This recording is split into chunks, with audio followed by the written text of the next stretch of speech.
예수님께서 이 땅에 계실 때 이제 여러 무리를 만나게 되는데 그 중에 보면 계속해서 예수님에게 이렇게 딴지를 걸고 예수님을 자꾸 힘들게 하고 예수님을 도전하는 그런 무리가 있었습니다. 오늘 또 보여지는 대로 그들은 이제 당시의 종교적 지도자 바리새인들, 서기관들, 장로들 뭐 이런 사람들, 제사장들 그런 사람들이었습니다. 예수님께서 성전에 이제 자신의 삶을 마지막 때 생을 드릴 때 성전에 들어가셨고 거기서 장사하는 사람들, 돈 바꿔주는 사람, 비둘기 파는 사람들의 그런 의자를 둘러엎으시고 그들을 쫓아내셨어요.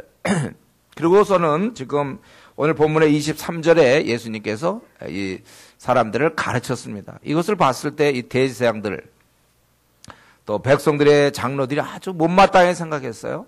저가 누군데 와서 자기들이 허락한 이 장사꾼들을 내쫓고 그리고 또 가르치는가. 자기들은 정식 교육을 받고 하지만 누군데 와서 가르치는가. 아주 못마땅하게 생각해서 이제 참고 있지 않고 드디어 찾아가서 예수님과 이제 한판 하려고 찾아온 겁니다. 그래서 당신이 뭔데 이거 합니까? 이거죠, 결국은. 무슨 권위로 이걸 합니까? 예수님께서는 뭐 이렇게 얘기할 수 있죠. 나는 하나님의 아들이다. 나는 이걸 너희들을 구원하기 위해서 왔다. 뭐 이제 이런 얘기 할 수 있죠. 근데 이들은 들을 준비가 안 돼 있는 사람들이에요. 상대하기가 어려운 사람들이에요. 이미 아주 대항하려고 똘똘 뭉친 사람들이에요. 이미 그들은 예수를 벌써 죽이려고 하던 사람들이에요. 이런 사람들에게 예수님께서는 또 이런 문제에 부딪히지 않고 한 가지를 얘기하죠. 너희들 그럼 나도 하나 물어보겠는데 너희가 대답하면 내가 대답해 주겠다. 누구의 권위인지. 그러면서 아주 그들이 아주 껄끄러운 부분이 있어요. 바로 세례 요한이죠. 책망하던 세례 요한. 백성들은 그를 선지자로 알고 있지만 그들을 선지자로 받아들이면 자기들의 설 위치가 없어지는 거예요. 그래서 이게 아주 좀 어물쩍 넘어가야 되는데 예수님께서 그 아주 날카로운 질문이죠. 25절에 25절에 뭐냐면 요한의 세례. 바로 요한이라는 사람은 누구냐? 그 얘기나 마찬가지예요. 그 세례가 어디서부터 온 거냐? 하늘로부터냐? 사람으로부터냐? 둘 중에 하나만 대답하면 돼요. 그렇게 어려운 건 아니죠. 하나님으로부터냐? 사람으로부터냐? 그거 딱 둘 중에 하나 이거 확률 50% 답을 맞추기 좋은데 이들이 생각을 해봤어요. 그래서 서로 의논해봤습니다. 25절에 이거 만일 하늘로부터 참 이렇게 얘기하려니까 그럼 너희들 왜 그 사람 말 안 듣느냐 이렇게 나온단 말이에요. 그럼 사람으로부터 하려니까 백성들이 두려운 거예요. 왜냐하면 다들 선지자라고 알고 있는데 그 선지자를 모욕하고 이들이 누군데 선지자의 권위를 업신여기는가. 그러니까 이거 하늘로부터라고 얘기하기도 어렵고 사람으로부터라고 얘기하기 어려워요. 사실 더더욱 어려운 건 하늘로부터 했다가는 예수님의 권위 인정하게 되죠. 왜냐하면 세례 요한이 예수님을 하나님의 아들로 얘기하고 있거든. 그러니까 그건 더더욱 안 되고 사람으로부터 하려니까 그런 얘기했다는 참 위험하거든. 요즘 같으면 뭐 우리나라도 지금 뭐 서울시장이든 뭐 좌파 우파해서 막 예를 들면 우파만 잔뜩 인데 가서 뭐 좌파 얘기 저기 얘기했다가는 그것도 안 되고 또 좌파적 견해가 많은 데서 뭐 예를 들면 쉽게 얘기해서 참 견해가 다른 데 가서 혼자 다르게 얘기한다는 건 굉장히 두려운 거 아닙니까? 그 당시 거의 모든 백성은 요한을 선지자로 봤다고. 이들만 안 받아들였어요. 그러니까 이것을 그냥 사람이다라고 얘기했다가는 자기들이 굉장히 무서운 거예요. 그래서 백성이 무서웠어요. 26절에 백성이 무서워. 그러니까 이럴 때 제일 좋은 그냥 가만히 있는 거예요, 그냥. 그래서 잘 모르겠다. 이렇게 얘기하니까 예수님도 나도 얘기하지 않겠다. 모르는 게 아니죠, 이들은. 사실은 이들의 제 마음속에 뭐예요? 사람으로부터 나 얘기하고 싶었죠. 근데 그렇게 얘기를 못 하니까 넘어가는 거죠. 그러니까 나도 너에게 얘기하지 않겠다. 저는 이런 면에서 우리 주님의 방법이 참 좋은 것 같아요. 그들의 입을 다물게 할 수 있을 땐 또 다물게 하는 거예요. 괜히 공연이 자꾸 이렇게 싸울 필요가 없죠. 싸울 필요가 없으면 피해가는 게 좋아요. 물론 이렇게 해서 그 사람들을 바꿀 수만 있다면 또 하겠죠. 그러나 우리도 이런 걸 좀 배워야 돼요. 우리가 어떤 사람과 부딪힐 때 꼭 그렇게 부딪힐 필요 없어요. 그냥 피해 가십시오. 부부간에도 보면 부부싸움 그냥 요만한 거 갖고 시작하잖아요. 빨리 덮어요. 빨리 덮어. 그거 자꾸 끌고 가지 말고 빨리 덮은 거. 우리가 대인 관계에서도 마찬가지예요. 작은 게 커지는 거죠. 뭐. 좀 작은 거 빨리 덮도록 노력하세요. 예. 우리 잠언 26장 4절에 보면 미련한 자의 어리석은 것을 따라 대답하지 말라. 그 미련한 얘기들 자꾸 대답해봐야 너 두렵건대 너도 그와 같을까 하라. 그래서 자꾸 따지고 그냥 막 좀 이럴 때 우리가 적당히 넘어가는 것도 하늘의 지혜입니다. 어쨌든 여기 우리 본문에 나오는 이 대제사장들 또 백성들 지금 이제 그들은 성전에 매매하는 사람은 허락한 사람들이에요. 자기들이 권위를 줘서 했는데 예수님이 그들 내쫓았거든요. 이들은 자기의 권위에 심각한 타격을 받았어요. 이들은 아주 예수님 못마땅했습니다. 그래서 오늘도 또 지금 예수님과 시비 거는 거예요. 사실은 무슨 권위냐 당신이, 뭐냐 당신은 도대체. 여러분들 우리는 이 모습을 성경 내내 보게 됩니다. 예수님 사역 시작부터 끝까지 이 바리새인들, 대제사장들, 장로들 안 돼요. 우리는 이걸 통해서 한 번 사람이 삐뚤어지면요, 참 고치기 어려워요. 한 번 사람이 이렇게 빗나가거나 생각이 묘한 사람들이 있죠. 그 사람 참 어렵습니다. 이들은 지금 하나님 나라 따위엔 관심이 없어요. 이들은 하나님 나라고 뭐 필요 없어요. 메시아가 도래하고 뭐 이스라엘의 구원 이런 쪽엔 관심도 없습니다. 그냥 자기 생각에만 골몰하고 있는 거예요. 뭐 교회가 무슨 뭐 전진을 하고 교회가 우리 한국 교회를 바꾸자 뭐 해도 자기는 아예 그냥 관심도 없어. 그냥 자기냐 할 만하고 자기 앞날만 생각하고 자기 가족만 생각하고. 이들은 자기 판단이 항상 제일입니다. 항상 자기 판단대로 하는 거예요. 사람이 물에 빠져 있으면요, 그건 건져주면 돼요. 물에 빠져 있으면 건져주면 돼요. 그렇지만 자기의 그 편견에 빠져 있는 사람, 자기 생각에 빠져 있으면 그건 건져낼 재간이 없습니다. 모든 사건을 자기의 그 굳어진 생각에 의해서 또 그동안 자기가 살아온 그 방식, 그 가치관에 의해서 판단하며 살아간다는 거예요.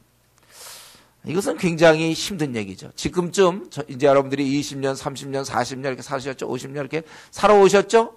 지금쯤 한번 자기를 돌아보면 좋겠어요. 나는 지금까지, 왜냐하면 내 생각은 계속 생각대로 발전하고 있잖아요. 이거는 자기가 고치는 건데 자기가 그런 생각을 하니까 그래서 계속 이렇게 한다는 것은 그렇기 때문에 우리는 하나님을 믿는 저와 여러분, 이건 좋은 기회가 온 거예요. 우리가 말씀을 통하여 내 생각을 계속해서 객관화시키고 점검해 볼 수 있다는 거예요. 우리가 이런 면에 있어서 내가 지금까지 살아온 방식이 맞는 것인지 우리 한번 생각해 볼 필요가 있는 것입니다. 보통의 경우 이제 자기 생각에 빠져 있는 사람의 특징은 뭡니까, 여러분? 여러분이 생각할 때 뭐예요? 보통 자기 생각에 빠져 있는 사람의 특징? 불평이 많죠. 사람마다 조금씩 불평은 있지만 이상하게 유난히 불평이 많은 사람이 있어요. 남들은 그 정도 상황이면 넘어가는데 혼자 항상 불평이 많은 사람이 있습니다. 이제 그런 경우 조심해요. 자기가 생각해 볼 때 자기는 좀 이렇게 불평이 좀 많은 듯하다. 그러면 어쩌면 자기 생각에 지금 많이 들어가 있는지 몰라요. 아니, 하나님 믿는 사람이 무슨 불평이 있습니까? 근데도 자기 계속 불평이 있어. 또 이렇게 남들은 그냥 잘 지내는데 혼자 잘 부딪히는 사람이 있어요. 자꾸 부딪히는 사람. 이 사람 만나면 부딪히고, 저 사람 만나면 부딪히고, 다른 친구들 한 1년이고 2년이고 잘 넘어가는데, 자기는 그냥 한 달이 멀다 하고 그냥 잘 삐치고, 또 덤비고, 싸우려고 하고, 학교에서 친구들과, 직장에서 또 동료들과 상사들과, 하여튼 이렇게 잘 이상히 유난히 부딪히는 사람들이 있죠. 이런 사람들 한번 생각하셔야 됩니다. 왜 남들은 이렇게 잘 지내는데 왜 나는 자꾸 부딪히는가? 예를 들면 우리 교회 같으면 이제 공동체 방들이 있을까? 앞으로 공동체 방이 많이 늘어나면 좋겠어요? 청년부, 우리 대학부, 공동체 방. 가족은 그게 공동체 자기네 집인데. 예를 들면 거기서 자꾸 이상하게 부딪히는 사람들이 있어요. 편하게 못 살아. 자꾸 이런 경우들 다 이게 자기 생각에 지금 깊이 들어가기 때문에. 여러분 왕따들을 알잖아요. 왕따가 자기 생각 속에 깊이 들어가서 다른 사람들의 객관적 생각을 모르는 거예요. 혼자 그냥 그 안에 들어가 있는 거예요. 그리고 주위에서 누가 충고해주면 그걸 지적해주면 또 그 사람과 싸워. 지적해준 사람하고 싸워. 자기를 미워한다고 그러죠. 그런 사람들 보통은 나를 미워한다. 충고해주면 미워한다고 그래요. 그러니까 이제 결국 주위사람 1명, 2명, 3명 점점 아예 그 사람을 충고를 안 하고 내버려 둡니다. 그래서 왕따가 되는 거예요. 충고만 잘 받아들여도 좀 괜찮을 텐데 그걸 자꾸 안 받아들여. 자기 생각에 자꾸 굳어져요. 그래서 어쨌든 여러분 지금 이 시간이 중요합니다. 이 시간에 자기 마음속에 누구에 대해서 자기가 불평이나 좀 이렇게 삐쳐 있거나 이런 경우. 이 바리새인들의 특징이 그거냐. 자기들 생각에 꽉 잡혀가지고 더 이상 뭘 받아들이질 않아. 그러니까 지금도 와서 그 권위가 어떻게 되는가 사실 따지는 거 싸우려고 온 거예요. 여러분 우리가 이런 면에서 우리가 지금 20년 혹은 30년 40년 살았습니까? 지금 내 생각이 정말 내가 정말 이렇게 성경에 맞추어서 좀 생각하고 있는 건지 아니면 자기가 그냥 자라온 배경 따라 어떤 상황 때문에 그대로 있는지. 이런 사람 교회로 10년 다니면 뭐합니까? 늘 그대로인데. 항상 10년 다녀도 늘 그대로. 사람들과 싸우고 부딪히고 신경질 내고 짜증내고 늘 똑같다는 말이에요. 아무리 교회 다녀봐야 소용없습니다. 교회라는 데가 그런 거 그냥 교회 다닌다고 고쳐집니까?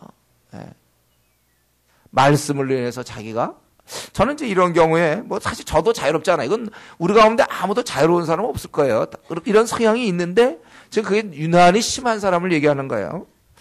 한 가지 방법이 있다면 정말 주님의 은혜, 정말 주님의 은혜로 한번 정말 하나님의 양 그 성령의 강한 도전에 의해서 한번 굴러야 돼요. 엉엉 울고 한 며칠 대걸대걸 굴러야 됩니다. 자기의 그 죄 때문에. 자기 때문에 그동안 얼마나 많은 사람들이 상처받았을까. 자기의 그 불평 때문에, 불평이 결국 미움이고 그 살인 아닙니까? 누구를 죽이는 거. 내가 그동안 얼마나 많이 살인했는가. 좀 한번 대굴대굴. 남들은 왜 그냥 넘어가는데 왜 자기 혼자 못 넘어갑니까? 이런 거 다 해야 돼. 우리 이번에도 우리 체육대 한다. 형제들만 한다. 그 자매들은 우리 뭡니까? 남들 그냥 다른 자매 자리 있는데 혼자. 자매들은 뭐 하라는 거예요? 이런 식이에요. 꼭 그런 사람이 있어요. 그냥 형제들 잘 지내면 좋죠. 우리가 매일 합니까? 어쩌다 한번, 형제들은 그런 걸 너무 원하니까 우리 한번 하자. 이래서 하는데, 그럼 자매들은 뭐 신경 안 씁니까? 우리 교회가 그런가요? 매번 자매들은 제낍니까? 같이 하고, 또 어떤 때는 이렇게 할 때도 있는 건. 예를 들면 그렇다. 제가 누구 얘기 들은 거 아니에요. 그냥 상상해보니까 혹시 우리 자매들은 뭐해? 이럴까봐. 혹시 여러분 그런 사이였으면 자기가 약간 까칠한 사람인지 아세요? 그거 축복하면 좋잖아요. 그 형제도 뛰어넘어. 더구나 우리 성도들끼리 얼마나 좋은가. 내가 여러분 도와야지? 이런 생각을 해야지. 그걸 또 자매들은 뭐해? 이러고. 좀 그런 애기 같은. 제가 보기에 애기 아닙니까? 애기? 그런 거 애기라고 그래요. 혹시 자기가 그런 사람이 있어요? 한번 저 얘가 생각나서 지금 얘기한 거죠. 아무 의도 없어요. 혹시 자기가 그러면 혹시 그런 사람이 혹시 있습니까? 자기 한번 오늘 돌이켜 자기가 바로 그 까칠류예요. 까칠류. 그게 까칠이지 뭐예요. 죄를 짓는 것도 아니고 형제들이 그걸 꼭 형제 자매 나눠서 우린 뭐냐 이런. 자기들 그 시간을 즐겁게 보내면 되고 아니면 자기도 와서 같이 지내도 되고 아니면 그 시간에 보통 지내는 것처럼 지내면 되는 거겠죠. 오해하지 마세요. 생각이 나서 그런가 지금 설교하다가. 우리가 좀 이렇게 좀 넘어가고 너그럽고 좋게 생각하고 이래야지. 항상 자기 생각에 틀에 딱 묶여서 한테는 뭐만 있으면 딱 걸고 넘어지는 사람이 있어요. 딱 걸고 넘어지는 사람. 자기 생각을 좀 깨세요. 언제까지 그런 애기 같은 생각 아직도 합니까? 아직까지도 우리 나는 죽었는데 나는 없는데 이렇게 자꾸 자기를 자기 관점에서 생각합니까? 우리는 십자가에 우리 자신을 다 못 받고 그래 남들이 다 잘 되면 좋아. 그래서 우리 형제들이 즐겁다면 난 만족이야 이래야지. 우린 뭐냐 이런 식으로. 매사에 그렇다는 거 하나의 예를 들었지만 우리가 항상 좀 넘어가고 좀 너그럽고 좋게 좀 생각하는 그것도 다 습관입니다. 그 이제 자라올 때 형성이니까요. 가정 분위기가 좋은 사람들은 이제 그런 데서는 그렇게 형성되고 그렇지 않으면 이제 이런 게 자꾸 남아서 자기를 괴롭히는 거예요. 결국 자기를 힘들게 하는 겁니다. 여러분 불평하면은 어떻게 돼요? 내가 힘든 거죠. 불평하는 동안 화가 나면 내 위장, 내 몸에 있는 장기들이 좋을 거 없고 내 눈빛, 내 얼굴 표정도 자꾸 불평하다 보서 얼굴이 항상 안 좋죠. 감사가 넘쳐야지 하여튼 까칠한 거 있잖아. 까칠한 사람 얼굴 좀 보세요, 여러분들. 그 얼굴이 어떤가. 항상 긴장돼 있지 않나요? 편안하지 않고. 고치세요. 우리가 교회만 오래 다니면 뭐합니까? 그런 거 고치면서 다녀야지. PBS 하는 이유가 뭐예요? 말씀에 의해서 내가 고치고 또 고치는 것이지. 예, 그러면서 입을 다물게 하신 주님께서, 그들의 입을 다물게 하신 주님께서는 오늘 본문에 보니까 세 가지 비유를 말씀하시면서 사실 그들을 책망하며 참된 하나님 나라의 백성은 누군가를 말씀하고 있습니다. 이런 거 볼 때 아직도 예수님은 바리새인들을 포기한 게 아니에요. 그런 거 보면.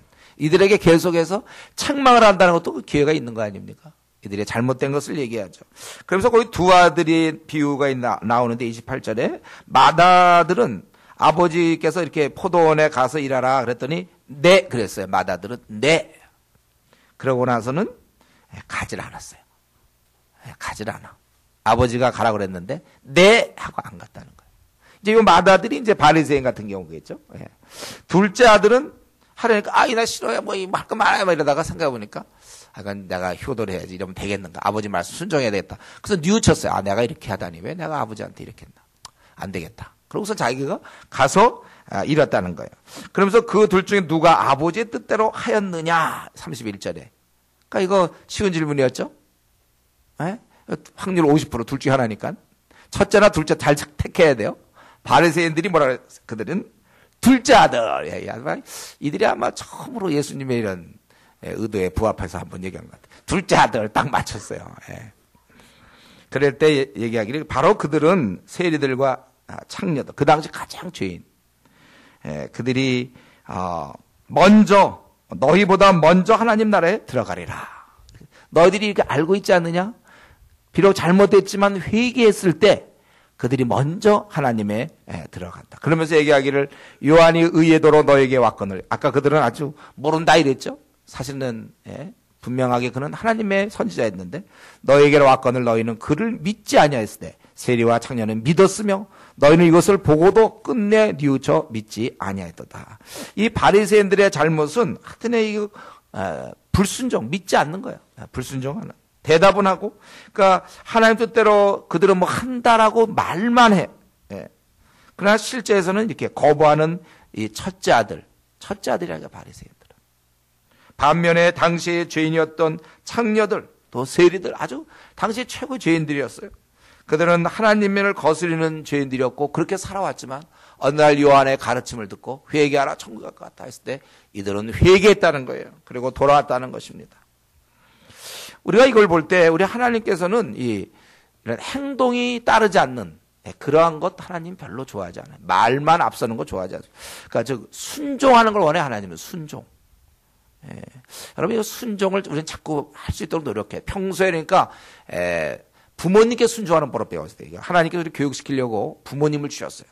부모님께 순종하는 버릇을 갖고 우리 아내들 남편을 좌지우지 흔들 생각하지 말고 남편이 무리라고 할지라도 항상 순종할 생각해. 남편이 한 얘기 했으면 그냥 들어야지. 여보! 이러고 장이 탁.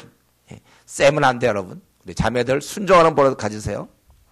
우리 성경에는 남편에게 권위를 주었지. 아내가 자꾸 남편을 그냥 요리하면 안 돼요. 순종하세요. 남편이 이렇게 하자 그러면 네! 이러고 해야지. 뭐야? 이러고 하면. 요즘 점점 아멘이 나왔네요. 점점 요즘 자매들이 한국의 분위기는 좀 여성들이 좀 약간씩 강해지는 것 같은데 우리만이라도 아주 물 같은 남편에게 순종할 수 있는 더 물이 돼야 된다. 더 물. 우리 자매들 더 물이 돼야 되는 거예요. 남편이 물인가? 그렇다면 더 물이 되겠다. 뭐 남편이 세면 괜찮지. 남편이 물 계열이야. 그럼 나는 더 물 계열로 나가야지. 나는 그대로를 주장하면 그건 안 되는 거예요. 순종을 배워야 되는 거예요. 성경은 그렇게 정해줬어요. 또 자식들 마찬가지에 우리 부모님 한 말씀 하면 순종해야지. 뭘 대듭니까 부모님이. 죄를 짓는 거 외에는 다 순종하라고 했어요 제가요. 여러분 제가 얘기했죠. 머리 깎고 중이 되라. 그건 우리가 순종할 수 없어요. 그거 외에는 다 순종해야지. 부모가 일찍 들어오라면 네 하고 일찍 들어와야지. 늦게 들어오는 게 어디 있습니까. 부모님 말씀이 하나님 말씀이라고 그랬죠. 부모님이 하지 말라 그러면 네 이러는 거예요. 부모한테 대든다거나 이런 거는 구약 같았으면 벌써 돌로 쳐 죽였다고 그랬어요. 조심들 하세요, 여러분. 부모님 말씀에 그대로 순종. 이런 순종이 연습돼야 교회 와서 목회자가 무슨 말 한마디 하면 네 하고 하지. 막 대들고 목회자한테. 이러면 안 돼요. 조장이 무슨 얘기하면 네 하고 해야지. 조장이가 뭐고 대들고 말이지. 이런 잘못 배운 거예요. 우리가 순종하는 거. 이 바리새인들 순종을 안 해, 이들은. 아버지께서 싫어하시는 것입니다. 여기 얘기했지만 첫째 아들은 네 했지만 가지 않고 둘째 아들은 갔다는 것입니다. 여러분, 우리가 이렇게 하나님께서 우리의 삶을 구석구석 다 보십니다. 우리가 순종을 해야 돼요. 여러분들 PBS를 왜 합니까? 순종하기 위해서 하는 거 아니에요? PBS의 제일 중요한 건 제가 순종이라고 그랬죠. 제가 PBS 강의할 때마다. 이 말씀대로 내가 어떻게 하면 순종할까? 성경에 보면은 거짓말하지 말라. 그래서 내가 이걸 진짜 고쳐서 둘러대던 버릇 다 고쳐야 돼요. 우리가 둘러대면 안 된다고 그랬잖아요. 속이면 더 안 되고. 성경에 우리 분내지 말라 그러면 내가 원한을 품고 막 분통해하고 이러지 말라 그랬잖아요. 내가 누구를 미워하면 안 되는 거예요. 가족 중에 누구 한 사람이라도 미워하거나 교회 성도들 우리끼리 서로 미워해서는 안 된단 말이에요. 미워하지 말라 그랬잖아요. 또 우리 그리스도인들은 먼저 섬겨라. 그러니까 내가 항상 손을 발을 움직여야지 가만히 있으면 안 되는 거예요. 섬기라 그러고. 또 성경에는 우리가 쉬지 말고 기도하라고 그랬는데 자기는 쉬고 있으면 안 되잖아요. 기도 생활 해야죠, 여러분들. 우리 그건 박용동 목사가 기도하라고 해서 합니까, 여러분? 여러분이 알아서 성경에는 쉬지 말고 기도하라. 왜? 너의 연약함을 알기 때문에. 우리가 약해서 기도 없이는 절대로 영성이 안 생기거든. 기도 없을 때 계획 세운 것들 다 그건 무효입니다. 그런 계획 해봐야 그건 결국 이 땅에서나 조금 편하거나 하지. 기도하면서 계획을 세워야 되고 항상 기도하면서 여러분 일해야 돼요. 기도 없이 승진되면 그 위험한 겁니다. 항상 차라리 승진을 못하는 한이 있어도 우리가 기도 생활을 꼭 해서 우리가 성경에는 기도하고 깨어있으라고 그랬는데 기도 안 하면요 절대 깨어있지 못하게 돼요. 이상해. 눈을 감아줘야만 깨어지고 밝게 보게 되는 거예요. 성경을 우리 보고 쉬지 말고 기도하라. 그럼 우리가 그 말씀 따라서 그럼 내가 쉬지 않고 기도할 줄 늘 기도하는 마음으로 살고 또 시간을 정해서 기도할 거 깨어있으라고 그랬잖아요. 또 먼저 그의 나라 그의 의를 구하라. 그럼 교회가 하고 있는 일에 내가 어떻게든지 먼저 그걸 해야 되구나. 먼저 나의 일을 구하거나 그렇게 하는 게 아니라 여러분 먼저 그의 나라를 구하라는 게 뭔지 모르겠어요. 주님께서 원하시던 거 주님 기뻐하신 일 이런 것들 우리가 뜻을 정한 것들 열심히 해야 되죠. 또 우리 말씀 가운데서 자라가라. 그러니까 내가 성경 보면 우리가 절하는 지식에서 자라가라 했으니까 우리가 계속해서 말씀을 연구하고 그래야지. 그냥 교회에서 하라는 거 그냥 물론 이제 시간이 도저히 안 되면 그럴 수 있지만 자기가 시간을 내서 정말 이거 한 장 한다고 할 게 아니라 2장도 하고 3장도 하고 열심히. 그건 내가 잘하는 건 각자지. 꼭 여기 꼭 평균에 맞춰야 될 이유가 뭡니까? 나에게 혹시 시간이 주어지면 다 열심히 하고. 내가 그래도 이제 신앙생활 하지 마서 5년 되고 10년 됐으면 내가 일주일에 한 장 갖고는 안 되겠다. 내가 2장씩 해야 되겠다. 시간을 아껴서 또 부부 같은 경우 부부가 같이 의논해서 더 열심히 해야지. 자꾸 놀 생각만 하면 어떡합니까? 말씀 가운데 자라가라. 성경을 안 보는 우리 한국교회 많은 사람이 성경을 잘 안 봐요. 또 우리 말씀에 우리가 가서 증인이 되라. 가서 이 귀한 사실하고 제자를 삼으라는데 제자를 하나도 안 삼. 성경에는 자꾸 제자 삼으라고 얘기하고 있는데 내가 우리 과에서 내 친구들 제자로 만들어야 돼. 비록 동기생이라도 그들은 영적인 내 제자가 돼야 된다면 어두운 가운데 있으니까 가서 제자 삼으라. 그러니까 내가 어떻게든지 이 말씀 따라한다면 반드시 학교에서 모임을 만들 수밖에 없어요. 제자 삼아야 되니까. 또 직장에서 반드시 신우의 모임을 해서 믿는 사람끼리 모여서 그냥 하는 거 말고 불신자들 제자 삼으라고 그랬잖아요. 성경에. 우리가 정말 성경대로만 하면 되는데 그냥 그런 거 대충 넘어가고 어떻게 보면 세상 사람들과 무슨 차이가 나는지 잘 모르겠어요. 제자도 안 삼고 성경도 잘 안 보고 혹시 이런 생활을 하고 있다면 기도도 깨어있지 않고 그거 이제 영적으로 물론 자는 상태죠. 자는 상태. 또 우리 성경에 보면 범사에 감사하라 했는데 별로 감사가 없어. 어떤 범사에 불평을 하는지 모르겠어. 이것도 불평, 저것도 불평. 성경 우리가 범사에 감사라고 했으면 내가 범사에 감사해야 되겠구나. 이걸 내가 실천에 옮겨야지. 우리 전도팀 같은 경우 내가 올해 몇 명을 거듭나게 해야 되겠다. 이런 계획을 가지고 여러분들이 임해야 될 것이에요. 그렇죠? 그렇게 하죠. 그것처럼 내가 너무 불평이 많으면 내가 이제 올해는 내 입에서 불평이 안 나오도록 하고 혹시 나오더라도 올해는 예를 들면 3개가 목표다. 내 올해 1년 동안에 3개 이상 안 나오게 해보자. 이렇게. 그리고 이제 내년에는 아예 안 나오게 해보자. 좀 이렇게 나가야지. 아예 그런 걸 애당초 계획이 없어. 그냥 상한선이 없어. 그냥 나와. 상황 따라 나와 불평이. 이래서는 안 돼. 우리가 성경에 우리가 범사에 뭐 하라고 그랬어요? 감사라고 돼 있죠. 근데 이 말씀을 무시하고 범사에 불평하는 사람들이 있어요. 이러면 이렇게 불평, 저러면 저런 불평, 대학부는 대학부대로 불평, 조는 조원대로, 그러니까 대학부에 들어가면 대학부에 그거에 대해서 불평, 조장에 대해서 불평, 또 청년부면 청년부에 대해서 불평, 또 가족부면 가족부에 불평, 또 뭐야 했더니 범사에 교회에서 무슨 행사하면 또 그 행사에 대한 불평, 뭐좀 하면 그거 왜 또 그래, 또 중국 하면 중국에 대해서 불평, 또 전도팀 하면 전도팀에 대한 불평, 하여튼 다치는 대로 거리낌 없이 불평하는 거. 성경의 원리가 아니죠. 범사에 감사하라 그랬잖아요. 죄 짓는 일 아니면 우리가 감사하고 항상 그래야 됩니다. 우리 하나님께서는 우리의 삶을 다 이제 보고 계시잖아요. 바리새인처럼 그냥 순종한다고 그러면서 실은 자기 하고 싶은 대로 다 하는 것이 아니라 정말 우리는 좋은 좀 성경대로 상황은 좀 힘들어도 성경에 있는 말씀 그대로 좀 지키려고 애쓰는 그런 사람이 돼야 될 것이고, 우리 여기서 보면 세리들과 창녀들, 이들은 회개를 했잖아요. 이들은 참 이들이 뉘우쳤단 말이에요. 그것을 믿고 뉘우치고, 이 30절에 둘째 아들은 뉘우치고 갔다 그랬어요. 뉘우쳤단 말이에요. 회개한단 말이에요. 여러분, 이 회개라면 참 귀한 것입니다. 과거에 그가 형편없이 살아도 바뀌어질 수가 있는 거예요. 회개에 의해서 전복되는 거예요. 이거 승리자의 모습이에요. 회개는 아무나 하는 것이 아니라, 이거 회개한 사람이 승리자예요. 회개. 우리가 과거에 잘못을 많이 범했어도 요한의 이 가르침을 듣고 이들은 회개해서 그 순간 그들은 깨끗한 거예요. 회개하면 깨끗해지는 것입니다. 우리가 목욕을 할 때 어떤 사람은 목욕을 3주 동안 안 했어요. 물론 지저분해요. 3주 동안 안 했어요. 근데 어떤 사람은 3개월 동안, 한 6개월 동안 안 했어요. 어떤 사람은. 비교해보면 굉장히 지저분 6개월 동안 안 한 사람. 막 냄새나고 막 지저분.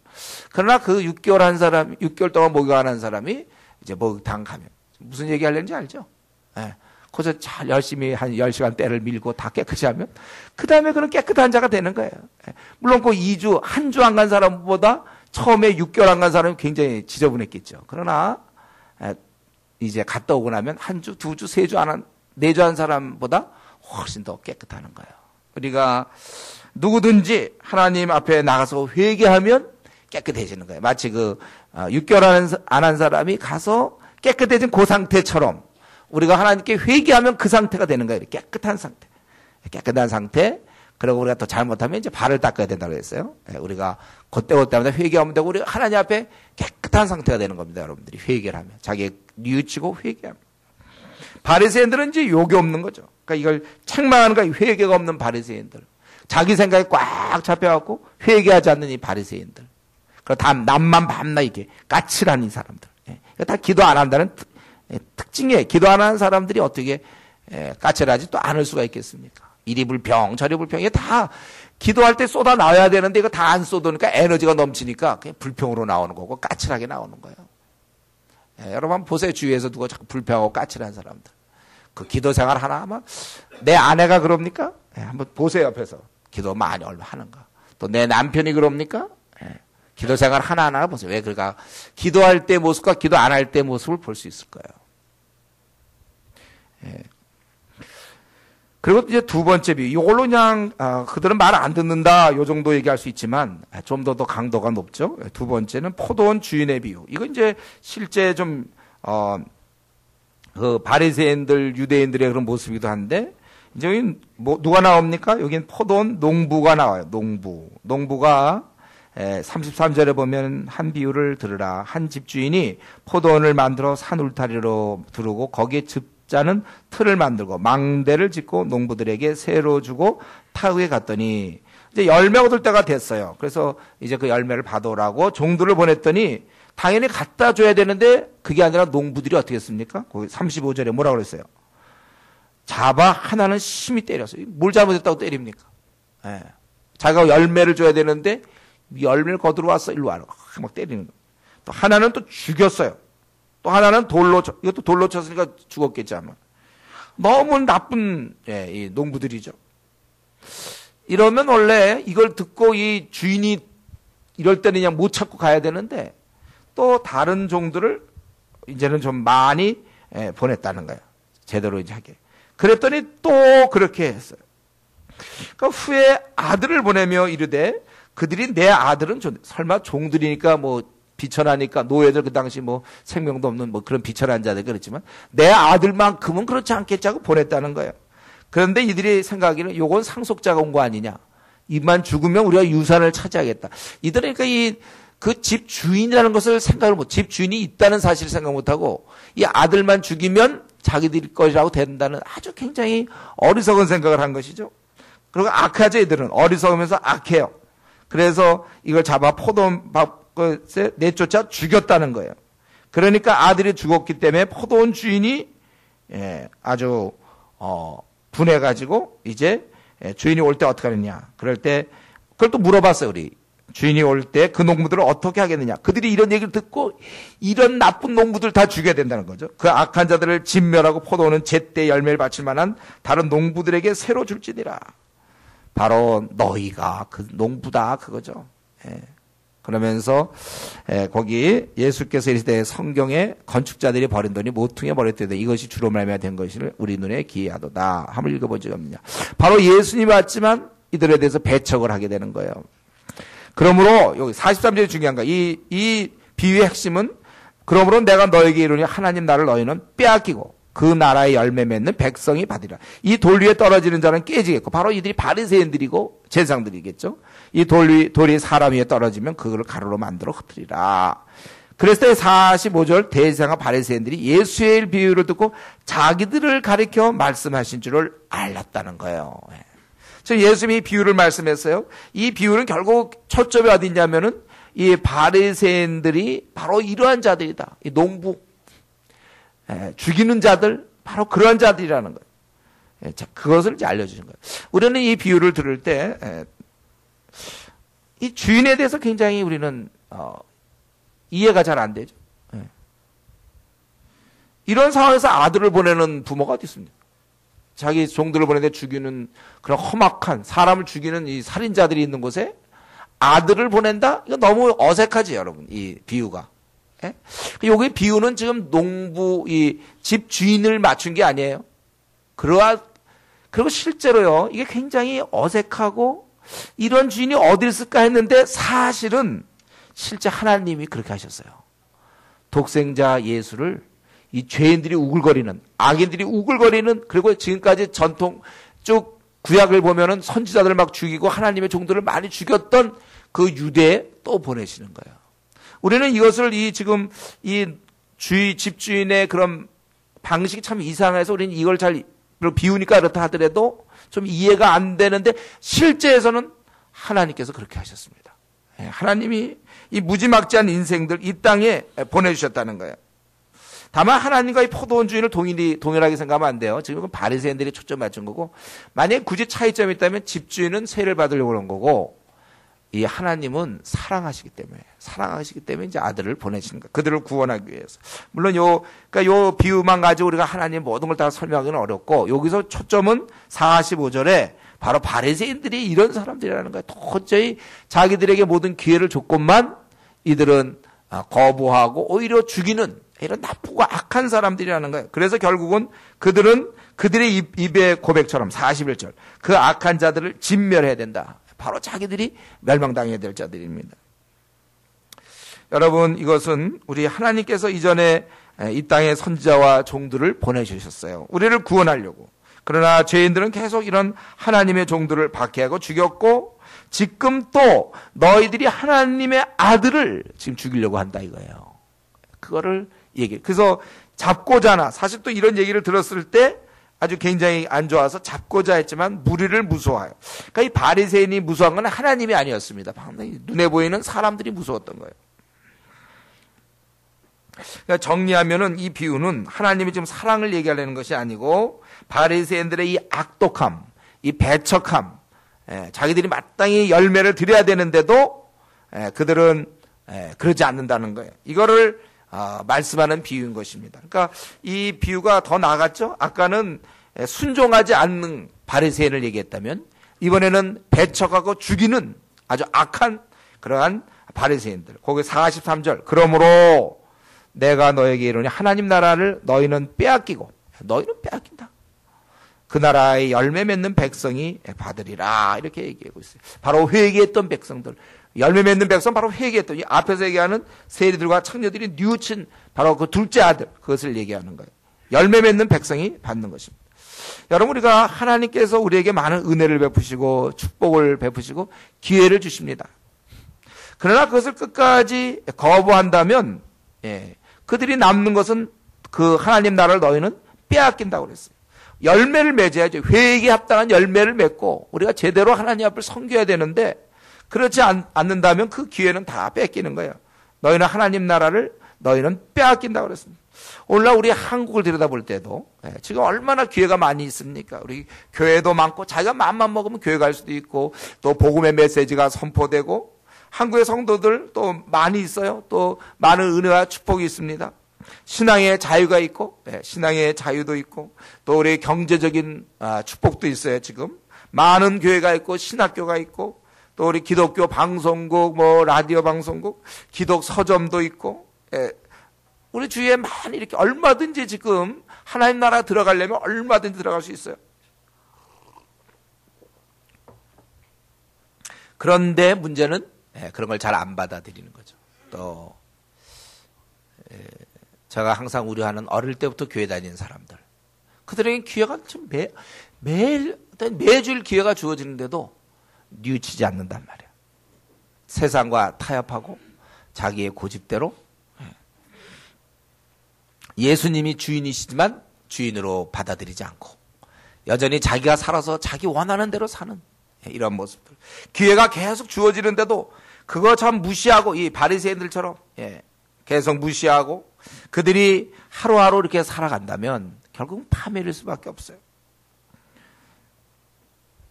이 바리새인들에게는 하나님이 정말 기회를 많이 주셨죠. 더구나 이 이스라엘 국가 선택 민족의 이들은 지도자였고 그런 많은 기회가 있었지만 이들은 불순종했고 결국은 거부하고 열매 맺기를 거부하고 그럴 때 결국 그들은 다 뺏길 수밖에 없었습니다. 여러분, 우리가 하나님 앞에서 열매를 맺어야 돼. 저와 여러분 회개에 합당한 열매를 맺고 또 살아가면서 하나님 나라 백성으로서 열매를 맺어야 됩니다. 살아가는 것 그거 자체가 중요한 게 아니에요. 우리 그냥 세상적으로 살아가는 것, 뭐 중고등 졸업하고 뭐 직장 들어가고 아니면 대학 들어가고 또 군대도 가고 형제들, 그리고 뭐 결혼하고 또 직장에 가고 승진하고 뭐 직장 생활하고 그거는 이제 또 자식 낳고 자식 키우고 이건 살아가는 것이죠. 근데 살아가는 것 자체가 중요한 게 아니라 무슨 열매를 맺어가는가. 하나님 볼 때 그 열매 맺는 43절 그 나라의 열매 맺는 백성이 받으리라. 정말 회개에 합당한 열매를 맺으며 또 성도로서 합당한 열매를 맺는가. 우리는 이런 면에서 우리의 지금 나의 그 역할을 여러분 생각해 봐야 돼. 우리 직장인들은 어떻습니까? 직장 가면 자기가 어떤 부서가 있을 거 아니에요. 자기 하는 일이 있잖아요. 출근하는 게 중요한 게 아니라 출근을 왜 합니까? 그런 일을 하려고. 그 일을 만약 그런 일을 제대로 못하면 경우에 따라서 회사에서 조금 쫓겨나는 수도 있잖아요. 왜? 회사에서 와서 그냥 아무것도 안 하고 가만히 있으면 회사에서 그럼 아니 뭐 한다고 그러고 자꾸 일만 만들고 그러면 회사에서 경우에 따라서는 내보낼 수가 있는 거잖아요. 회사는요. 하나님 나라에서도 마찬가지예요. 하나님 나라에서 하나님 우리에게 열매를 기대하시는데 아무런 열매를 안 믿고 있어요. 그냥 살아가. 그냥 교회만 나와. 뭐 회개하지도 않고 또 변화의 새 사람 되지도 않고 남을 섬기지도 않고 아무런 열매가 없어 도대체. 그거 교회 다니는 사람이나 교회 안 다니는 사람은 하등 차이가 없어. 여러분 우리가 그렇게 살면 안 돼요. 우리는 물론 오늘 본문에서 이제 바리새인들에 대한 얘기지만 우리가 이 경고를 들어야 됩니다. 우리 열매 맺어야 분명히 우리가 나중 되면 어떤 열매 맺었는지 우리가 주님 앞에서 보여드려야 될 거 아니에요? 여러분 우리가 정말 신앙생활하면서 그냥 뭐 정말 이렇게 신앙생활하면 안 돼. 그냥 뭐 기도생활 별로 없고 전도도 안 하고 성경도 제대로 안 보고 주일날 그저 11시 예배 나와서 예배 한번 드리는 거 뭐 주님께서 아무것도 안 하는 거. 우리가 그렇게 살아서는 안 되는 거예요. 열매를 맺어야지 하나님이 나를 왜 이 땅에 보내셨을까를 끊임없이 생각하고 우리 결혼한 사람들은 부부간에 그런 대화를 자꾸 하세요. 왜 하나님이 우리를 왜 이 땅에 보내셨을까? 뭐 하라고 보내셨을까? 자꾸 그런 얘기 안 하면 뭐 합니까? 그냥 회사에 출근하는 거지. 당연히 출근하면 그 일거리가 자기에게 합당한 일거리인데 지금 하나님 나라 군대에서 여러분 일거리는 뭐며? 여러분 제가 물어봤죠. 계급은 뭐냐고. 여러분, 저 하나님 나라에서 계급이 하나 어느 정도 됩니까? 그리고 자기 일이 명확합니까?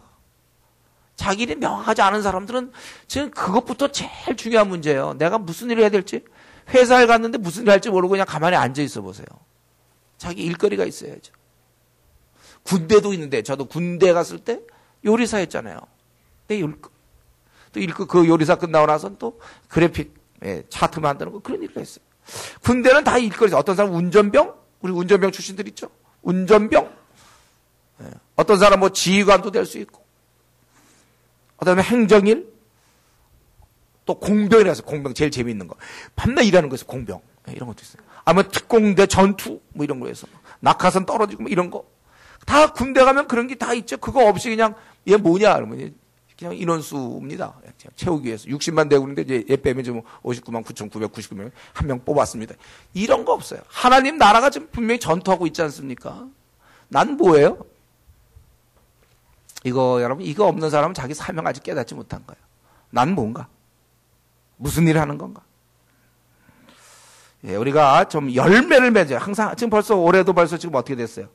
올해도 지금, 이제 한 2달 뭐 좀 더 남았죠. 벌써 이렇게 올해 한번 잘해서 무슨 열매를 맺고 있었는가.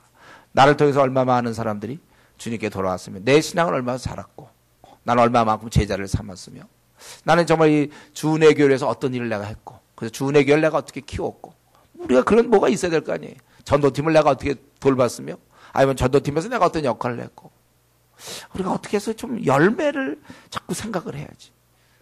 열매를 생각해야 돼. 그리고 이제 더 강한 비유가 22장 1절부터 이제 14절까지 더 강한 것을 말씀하십니다. 마지막 비유죠. 여기는 이제 혼인잔치를 베푼 이유, 굉장히 노골적이에요. 여기는 이제부터 좀 더 노골적이에요, 이게. 그래서, 혼인잔치를 베푼 어떤 임금과 같으니 그 종들을 보내어 3절에 그 청한 사람들을 혼인잔치에 오라 했더니 오기를 싫어했다. 여기 이제 바리새인들이죠. 오기를 싫어하는 사람. 거기 보면 그 종들을 보내어 그 청한 사람이라고 돼 있어요. 청한 사람. 이미 다 오기로 약속이 다 된 거예요. 오기로 다 약속이 됐는데 이들이 이제 시간 돼서 이제 혼인잔치 하니까 오시오 했어요. 그랬더니 싫어하더라 이거예요. 잔치에 그러면 아무도 안 오면 어떡합니까? 잔치 다 베풀어 놓고 오기로 다 약속됐는데 이들이 오기로 해놓고는 안 와요. 싫어한다 이거죠. 그러니까 안 되겠다 해서 다른 종을 보냈어요. 원래 약속했으니까 와라. 다른 종들을 보냈더니 또 그래서 이제 그냥 얘기하지 않고 여기 오면은 오찬을 준비했으니까 소와 살찜 증선. 그러니까 소와 살찜. 그러니까 고기 파티죠. 고기 파티. 모든 것도 갖췄으니 혼인잔치에 오라. 그래도 이들이 돌아보지 아니하고 한 사람은 자기 밭으로, 자기 그냥 볼일을 보는 거예요. 또 하나는 자기 사업하러 가고, 그리고 더 적극적으로 그 남은 자들을 종들을 잡아 모욕하고 죽이니. 이것은 아마 이스라엘 백성이 했던 걸 염두에 두면서 이런 비유를 만든 것 같아요. 모욕하고 죽이니. 그래서 임금이 와서 그들을 진멸했다. 그렇게 얘기합니다. 이건 결국 뭐예요? 그 유대인들을 보여주는 거죠. 청한 백성. 이들은 하나님 나라의 백성으로 언약을 맺은 자들이에요. 청한 백성들이었지만 하나님의 그 나라에 들어오질 않아 이들이. 자기들 원하는 대로 살아. 결국 이들은 망할 수밖에 없어요. 대항하는 사람들이 여기 보면 종들을 잡아 모욕하고 죽였다고 그랬어요. 실제로 이스라엘 민족 그렇게 했거든요.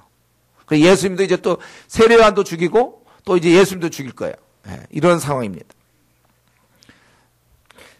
그래서 진멸하고 그 동네를 불살랐다. 여기까지. 그래서 바리새인들이 이제 안 되는 거 여기까지 얘기한 거예요. 근데 이제 여기서 바로 저와 여러분에게 해당되는 게 나오기 시작하는 거죠. 이걸로 끝났느냐? 그렇지 않고 혼인잔치는 계속 있어요. 혼인잔치는 이미 있는 거고 사람이 없기 때문에 이제 8절에 뭐라고 얘기합니까? 청한 사람들은 합당치 않더라. 원래 약속되어 있는 하나님 나라의 백성들, 그러니까 원래 하나님 나라에 들어와야 될 사람들, 청한 백성들은 합당하지 않기 때문에 그래서 네거리의 길로 가서 사람을 만나는 대로 혼인잔치에 청하여 오라. 그러면 아무나 데리고 옵니까? 그렇다야 그렇다. 그래서 여기 특별히 뭐야? 악한 자와 선한 자. 기독교 구원이 바로 이런 거죠.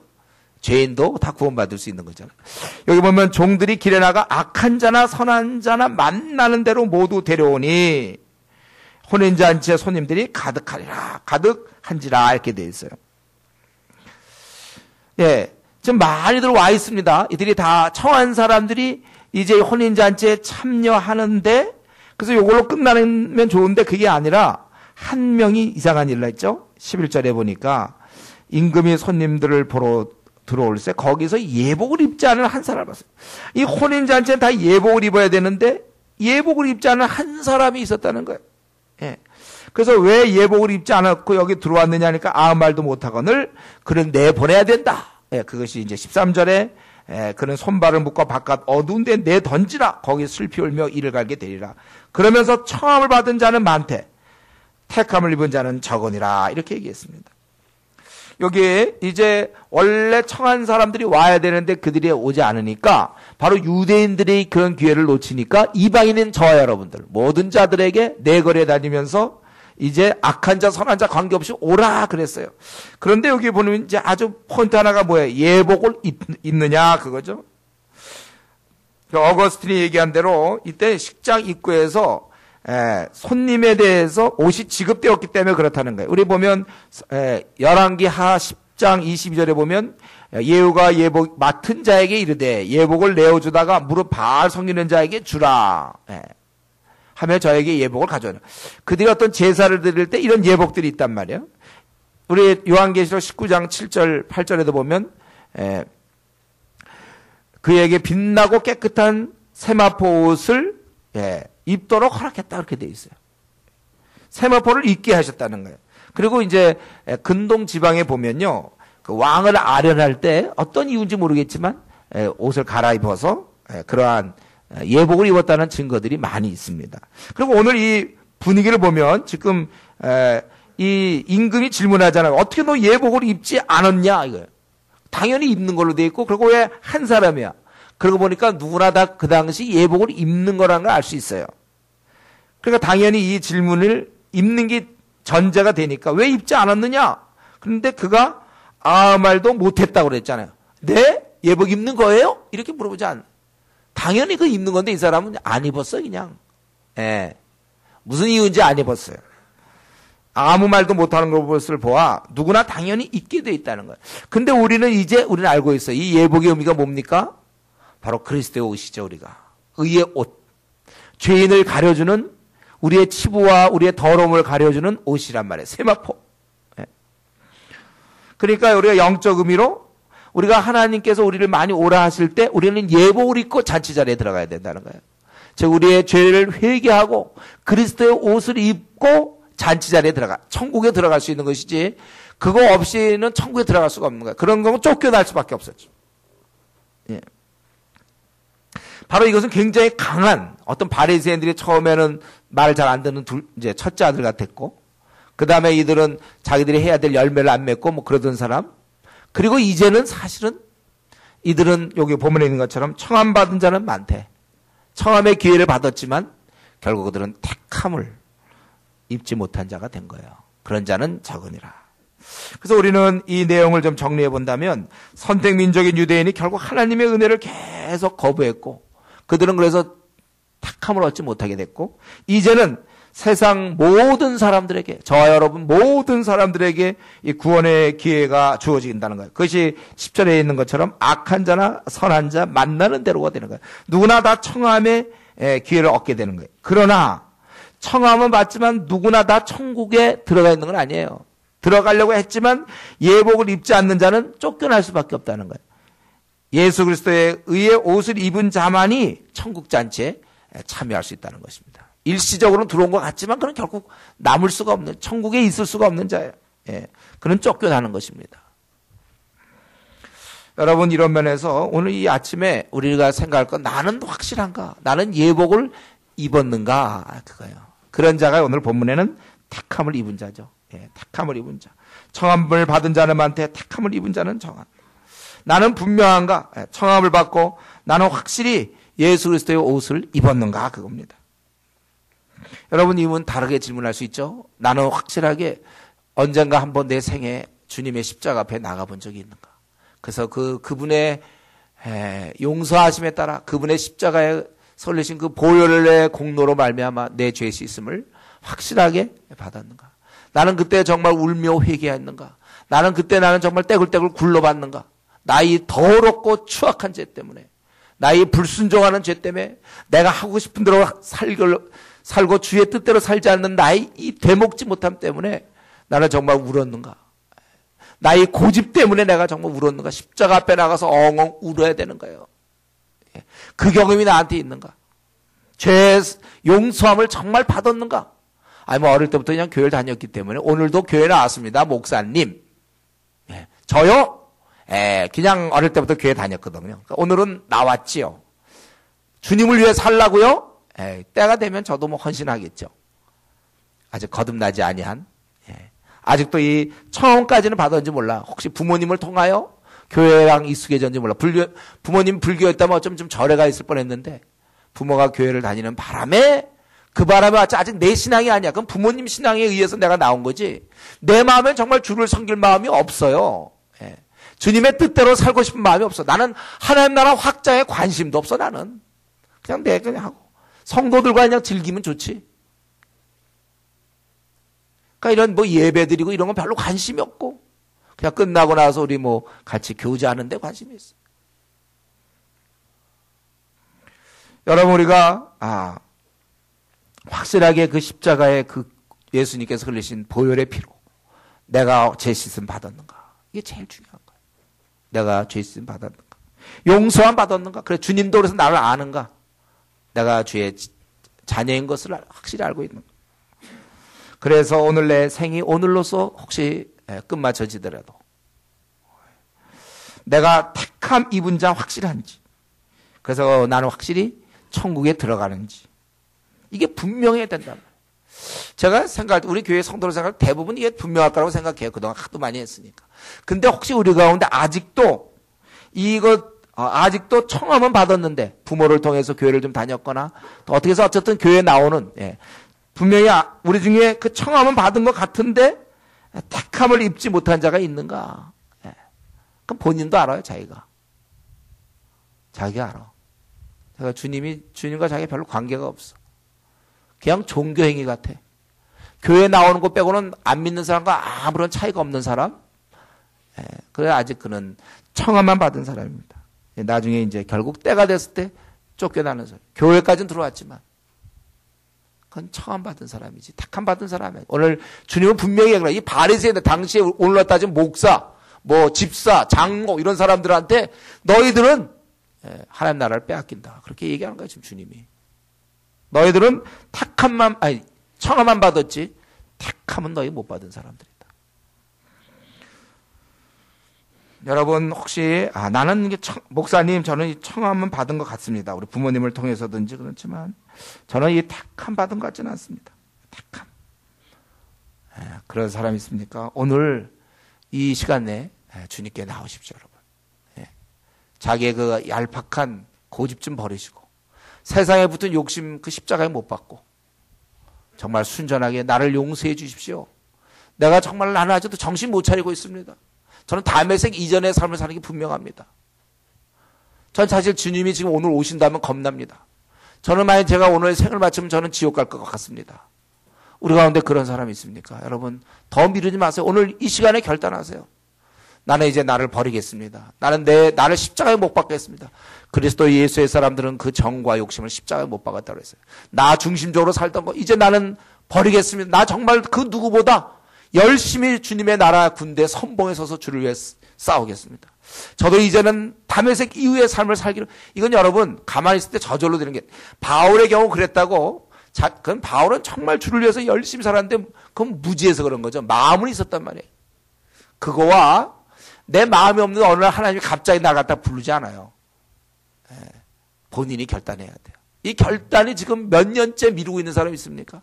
아직도 십자가의 보혈로 죄 씻음 받지 못하고 아직도 예수님을 나의 생애 주인으로 모시지 못한 채 아직도 내가 주인으로 내가 하고 싶은 대로 지금 내가 이 삶을 살아가는데 지금 자기가 운영하는 삶이잖아요. 각자.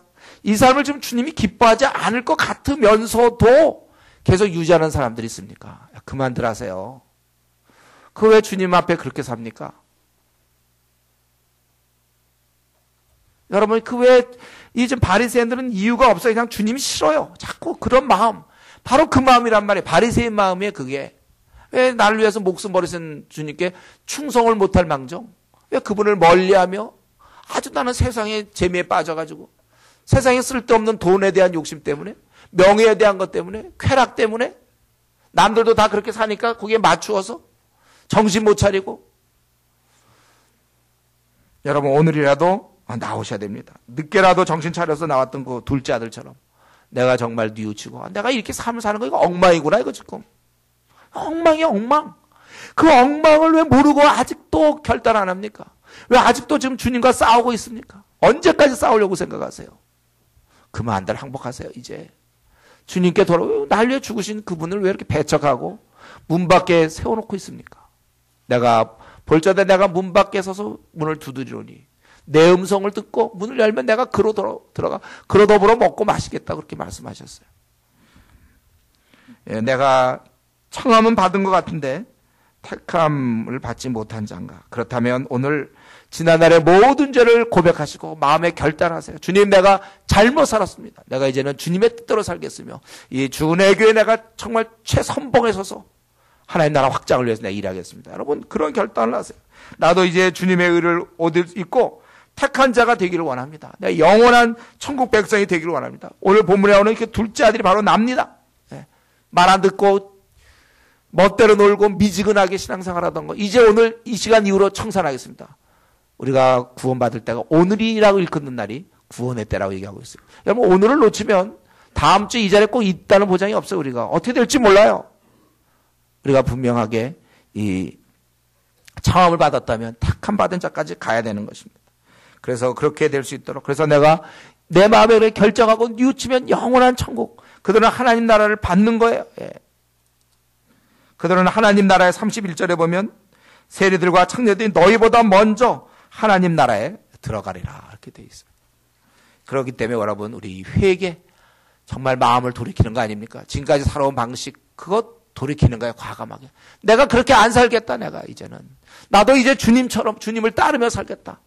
근데 내가 이제 남은 생 비록 40년, 50년, 30년 남은지 모르지만 그 땅에 큰 누구보다 제일 열심히 주를 섬기다가 내가 주를 섬기다가 죽겠다. 이런 결심. 네? 이런 결심을 하고 그리고 정말 오늘 주님의 이 책망, 바리새인을 향한 책망을 들으면서 우리가 다시 한번 마음을 정하고 그래서 여러분 남은 생은 정말 이 택함을 받은 자로서 살 수 있는 그런 귀한 성도님 되기를 바랍니다. 같이 기도하겠습니다. 이 시간에 한번 기도할 때 한번 시간을 드리고 싶어요. 한번 자기를 돌아보세요. 나는 정말 청함받은 자인가 택함받은 자인가? 오늘 성경은 청함받은 자는 많이 있다고 그랬어요. 그러나 택함받은 자가 없어요. 택함받은 적다고 그랬습니다. 택함받은 자는 삶이 달라요. 하나님 말씀에 순종하고 어떻게 하면 하나님 나라 확장을 위해서 일할까 항상 그런 생각을 하고 날 위해 십자가에 죽으신 그분께 내 10,000분의 1이라도 혹은 100,000분의 1이라도 보답하는 양으로 내 시간과 내 마음과 정성과 재물을 드리고 싶은 마음입니다. 누가 하라고 해서 하는 게 아니라 그런 분과 자꾸 대화하고 싶어서 기도하게 되고 그분의 말씀을 자꾸 보고 싶은 것이고 이게 우리 정상적이고 그렇지 않다면 내가 어디에서 멈춰져 있는지 내가 어디서 첫사랑을 버렸는지 우리 이 시간에 한번 다시 한번 생각하면서 이 시간 특별히 회개하는 마음으로 좀 우리 많이 회개 좀 했으면 좋겠어요. 예. 내가 택함받은 자로서 이렇게 살아도 되는 건지 우리 한번 우리 자신을 들여다보면서 회개하며 기도하겠습니다. 같이 기도합시다.